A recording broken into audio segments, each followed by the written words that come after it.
Vamos lá. O que a gente vai ver aqui hoje? O que a gente vai relembrar aqui hoje? A gente vai estudar aqui as principais representações de fórmulas químicas. Deixa eu só ver se tem alguém tentando entrar aqui. Não. As principais representações de fórmulas químicas, como que eu transfiro de uma para outra e como que eu interpreto essas representações.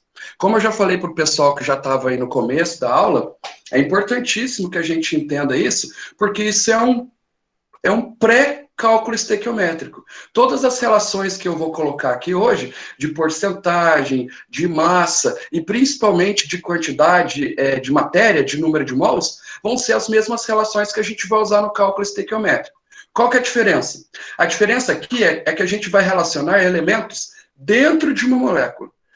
E no cálculo estequiométrico, a gente vai relacionar substâncias dentro de uma transformação química. Então, é só uma extrapolação do que a gente vai ver aqui hoje, a gente vai estudar no cálculo estequiométrico, tá bom? Por isso que eu acho essa aula muito importante. E o mais legal, pessoal, que eu fiquei bem animado, nesse ano, o cálculo estequiométrico veio uma aula para cada uma das situações específicas. O ano passado isso não acontecia. Eu tinha lá cálculo estequiométrico, e aí tinha na mesma aula um exercício de excesso, exercício de pureza, exercício de rendimento, de reações consecutivas, um exercício de cada. Então eu trabalhava tudo de uma vez só, e aí o pessoal tentava aprofundar com os exercícios extras, né? Propostos. Mas agora não, tem uma aula para cada coisinha. Então a gente vai ver o cálculo estequiométrico na semana que vem, numa abordagem geral, e depois a gente vai trabalhar em cada uma das aulas as situações específicas. Então ficou bem legal esse ano, tá? Eu acredito que foi uma reclamação dos professores aí, porque estava muito generalizado e cálculo estequiométrico é muito importante. Bom, então vamos lá. Existem algumas maneiras de representar a fórmula de uma substância. Essas maneiras são através da fórmula percentual ou fórmula centesimal, mesma coisa, a fórmula mínima ou empírica e a fórmula molecular, que é aquela que a gente já está acostumado, né? A mais comum para a gente é a fórmula molecular. É aquela que a gente usa o tempo inteiro, que mostra a quantidade exata de elementos dentro de na composição de uma substância. A fórmula mínima ou empírica, a gente já viu em anos passados, e a percentual também, elas não são tão comuns e a gente vai relembrar aqui agora, tá bom? Bom, vamos começar com a mais chata, que eu acho, porque envolve porcentagem. Então, o pessoal torce um pouco o nariz para essa representação aí. A fórmula percentual centesimal, ela indica a porcentagem em massa, ó. Estou destacando essa expressão aqui porque ela vai ser muito importante para a gente entender depois as outras representações. Então, ela indica porcentagem, então é uma representação relativa, né? Percentual, tudo vai estar com base em 100, maravilha. Só que para calcular essa porcentagem eu tenho que usar massa, a massa dos elementos. Lá depois a gente vai ver que a gente vai usar outras coisas. Então, a porcentagem em massa de cada elemento que constitui a substância. Ou seja, indica a massa de cada elemento químico se eu tivesse 100 gramas de determinada substância. Então, se eu pegar, por exemplo, o metano, a fórmula do metano é CH4. Se eu sei que é CH4 e sei que a massa do carbono é 12 e a massa do hidrogênio é 1, eu posso calcular a massa total do metano. A massa total do metano é 16 gramas. Um carbono mais 4 hidrogênios dá 16 gramas no total. Desses 16 gramas, quantos por cento dessa massa total vieram do carbono? E quantos por cento dessa massa total vieram do hidrogênio? Isso que é fórmula percentual. É colocar de maneira relativa percentual qual foi a contribuição em massa de cada elemento para a massa final da substância. Bom, para ficar mais fácil da gente entender, eu coloquei um exemplo aí, vai aparecer na tela suas.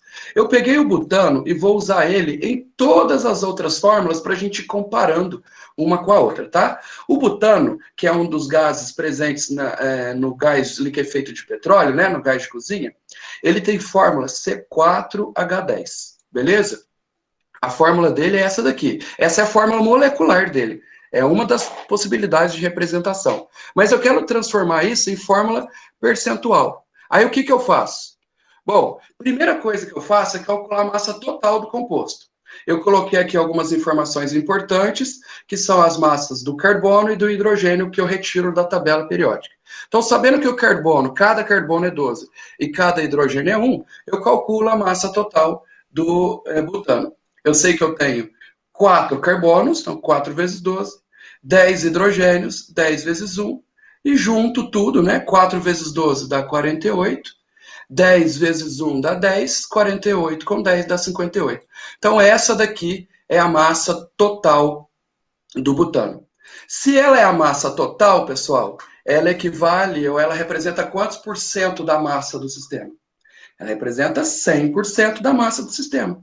E aí a gente pode encontrar a participação, a colaboração de cada um dos elementos fazendo regrinha de 3. Então, o carbono contribuiu com 4 vezes 12, ou seja, 48 gramas. E o hidrogênio contribuiu com 10 vezes 1, ou seja, 10 gramas.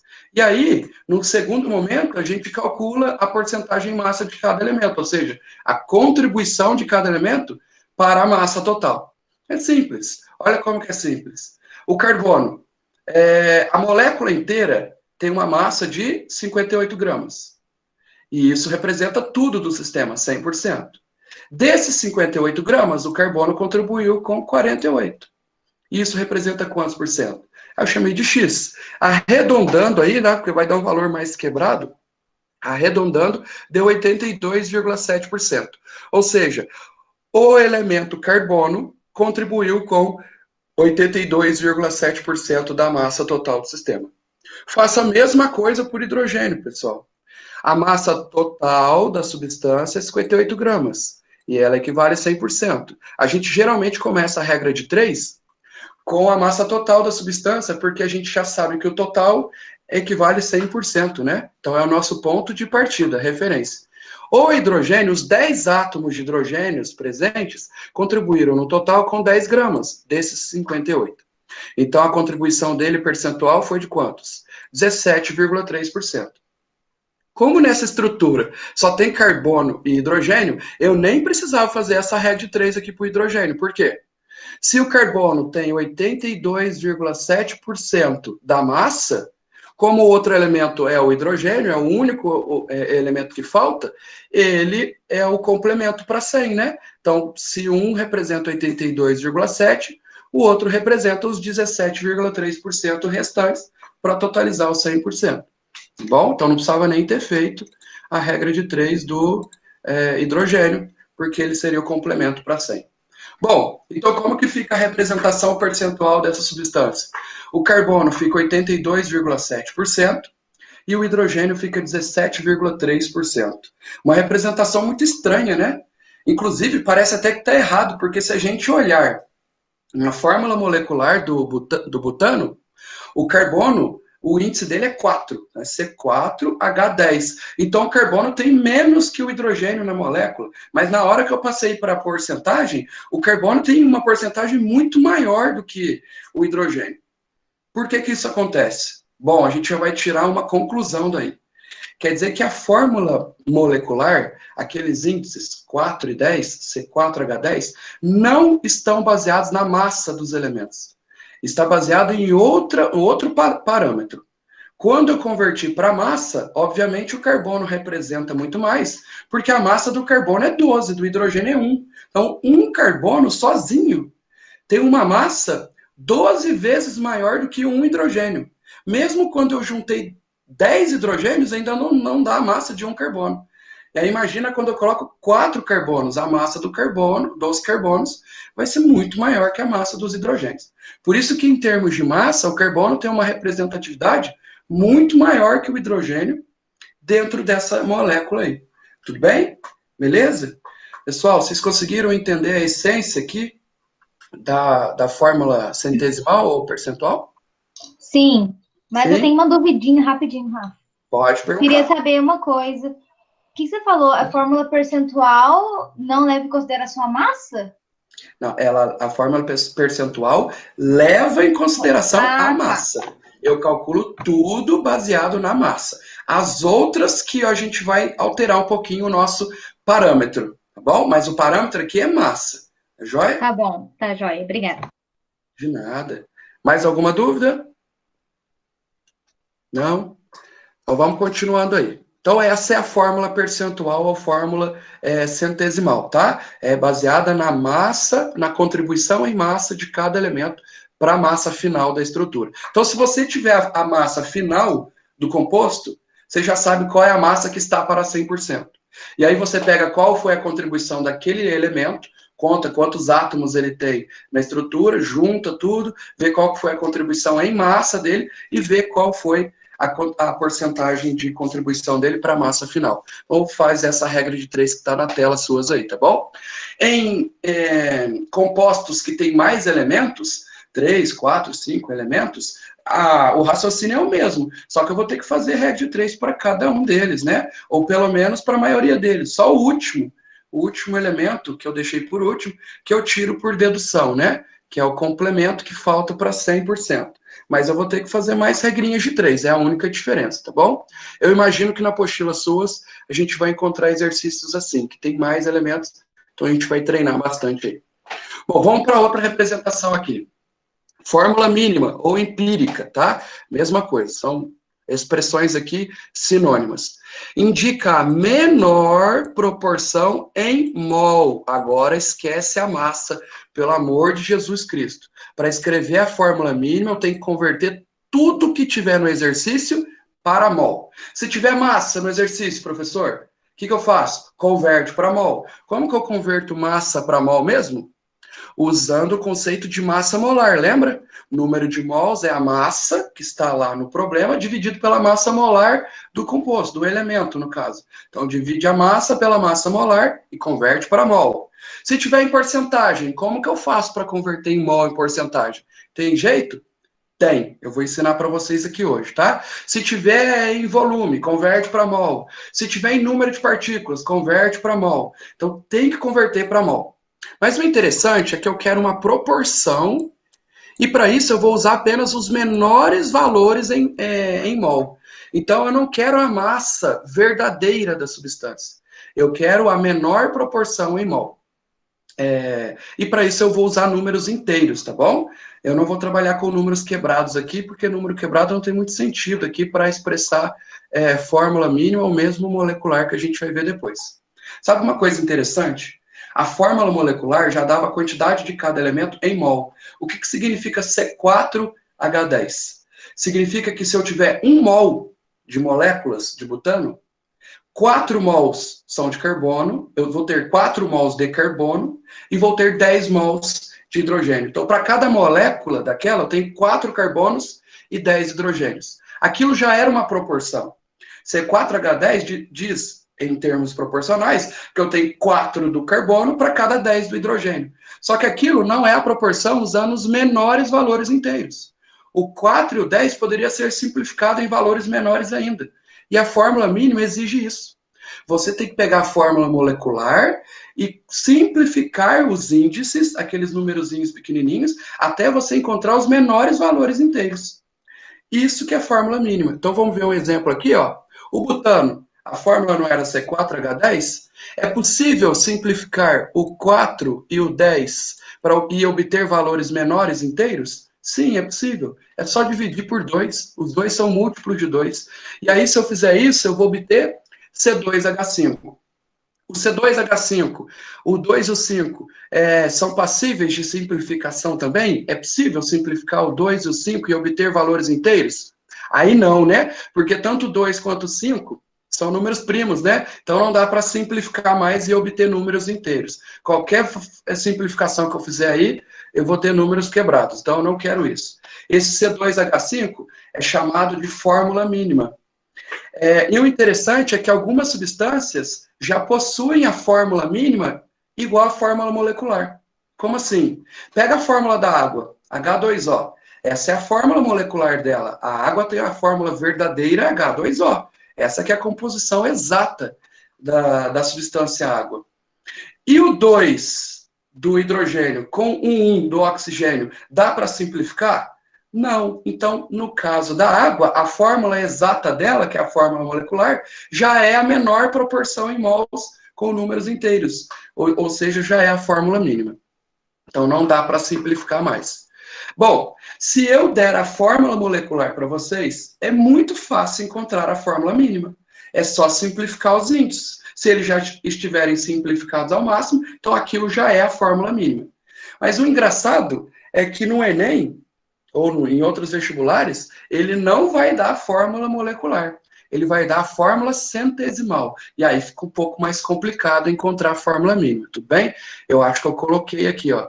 Acho que eu errei na animação aqui, então a gente vai acompanhando aqui, tá?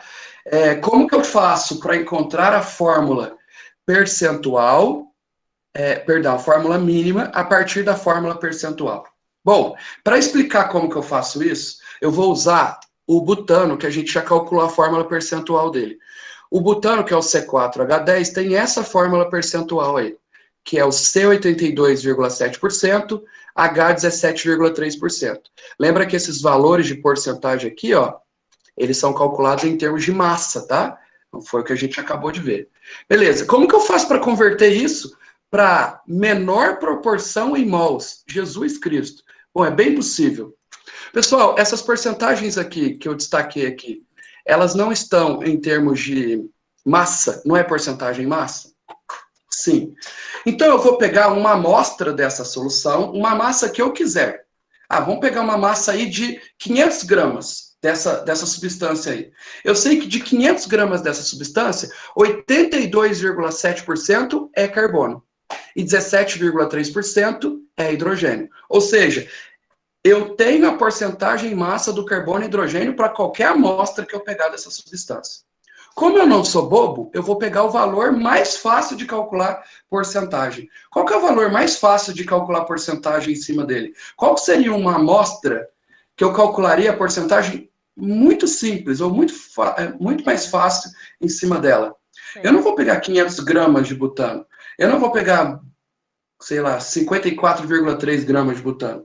Eu vou pegar 100 gramas dessa substância. Porque eu sei que em 100 gramas, 82,7% é carbono, 17,3% é hidrogênio. Só que 82,7% de 100 é o próprio 82,7%. E 17,3% de 100 é o próprio 17,3%. Então, o que eu vou fazer aqui? Ó? Eu vou pegar uma amostra de 100 gramas da substância. Essa amostra eu que invento, tá? É só para eu converter de porcentagem para valor de massa, valor absoluto. E aí depois eu transformar em mol. Você pode pegar qualquer valor que você quiser. Não precisa ser o 100. Mas é óbvio que o 100 é o valor mais fácil de calcular porcentagem em cima.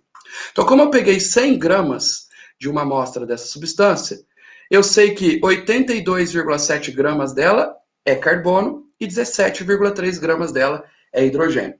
Bom, pelo menos não é porcentagem mais. O que era tudo com aquele símbolo de porcentagem agora virou quantidades em grama. Maravilha. Só que ainda não é mol.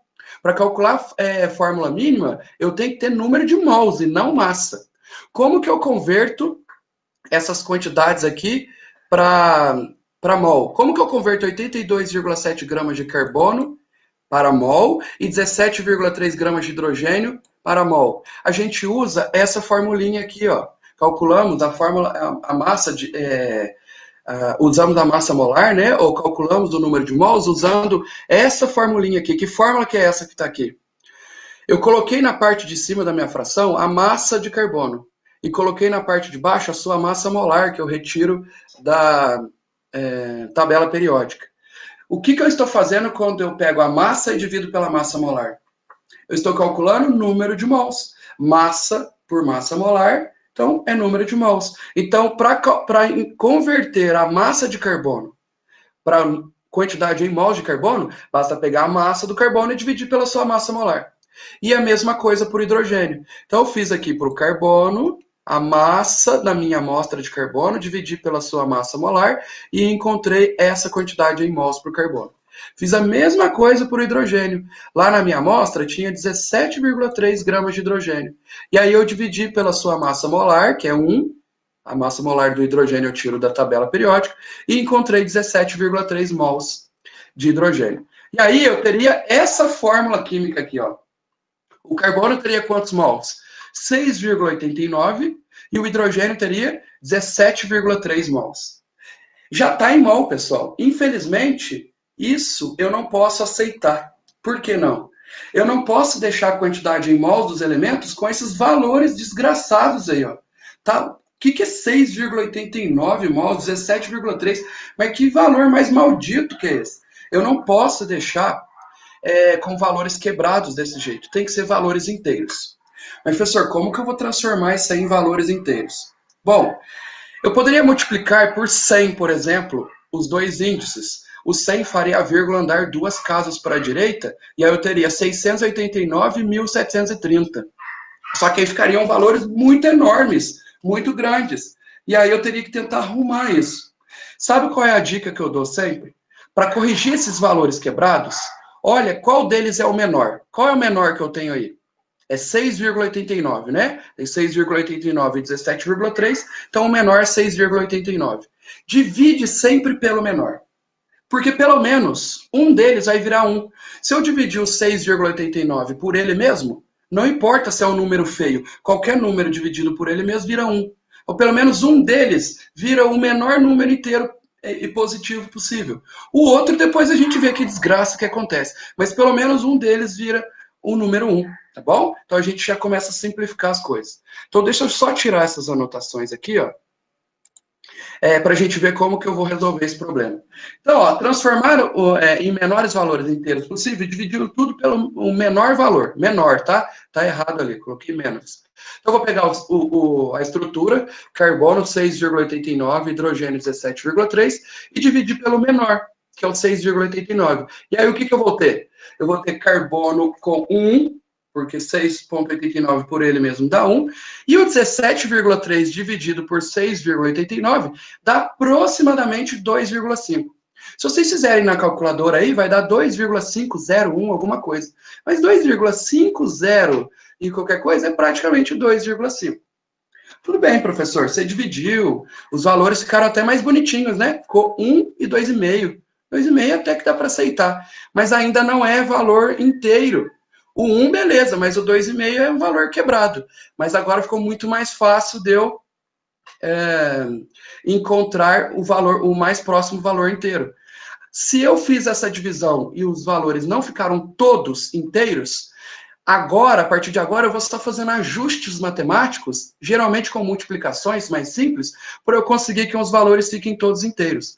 Por exemplo, olhando esse cara aqui, ó, será que daria para eu multiplicar tanto 1 quanto 2,5 com um valor aí bem simples e obter valor inteiro? Sim, daria para eu multiplicar, por exemplo, por 2. Eu vou pensar sempre em valores pequenos agora, para não aumentar muito o meu número, tá? Se eu multiplicar tanto 1 quanto o 2,5 por 2, eu vou encontrar o quê? C2H5. Agora eu tenho os menores valores inteiros estão em termos de mol. Ou seja, o que eu encontrei aqui foi a fórmula mínima da minha substância. É óbvio que se eu tivesse a fórmula do composto C4H10, era muito mais fácil simplificar ele e chegar em C2H5. Mas eu não tinha. Eu parti da fórmula percentual. Eu estava supondo aqui que a gente não sabia que a fórmula exata do butano era C4H10. A gente só conhecia a fórmula percentual. E, infelizmente, quando eu tiver apenas a fórmula percentual do composto, para chegar na sua fórmula mínima, eu tenho que fazer todo esse processo que eu mostrei aqui. Tem que pegar uma amostra de 100 gramas, calcular a massa de cada elemento dentro dessa amostra, converter tudo para mol, vai achar valores quebrados, aí divide pelo menor, pelo menos um deles fica número 1, e depois vai multiplicando, corrigindo matematicamente, até que todos virem valores inteiros. Professor, uma pergunta. Por que você sabe que esse trem aqui, ó, é fórmula mínima? Ó, o 2 e o 5 podem ser simplificados? Não podem ser simplificados. Por isso que já estão nos menores valores inteiros. Tudo bem? Então, o que eu tenho aqui é fórmula mínima. Pessoal, dúvidas aí? Rafael, eu tenho uma dúvida. Pode falar. Tipo, eu que dou, tipo, o tanto da amostra, tipo, 100 gramas, eu que vou determinar isso? Sim. Você que dá, deixa eu só achar o Clebão tá tentando entrar aí. Você que dá a quantidade de amostra. Mas por que que eu dei a dica de escolher o 100? Porque o 100 é o número mais fácil de calcular a porcentagem em cima dele. Ah, mas professor, eu acordei hoje e eu sonhei com o 289,3. Minha amostra pode ter 289,3 gramas? Pode. A sua amostra pode ter 289,3 gramas. Mas aí você vai ter que calcular a porcentagem, usar aqueles valores percentuais em cima desse valor que você escolheu, tá bom? Então a dica é usar o 100 como valor assim, para a amostra, porque fica muito mais fácil calcular a porcentagem em cima do 100. E já é valor em termos de porcentagem. Maravilha? Entendi.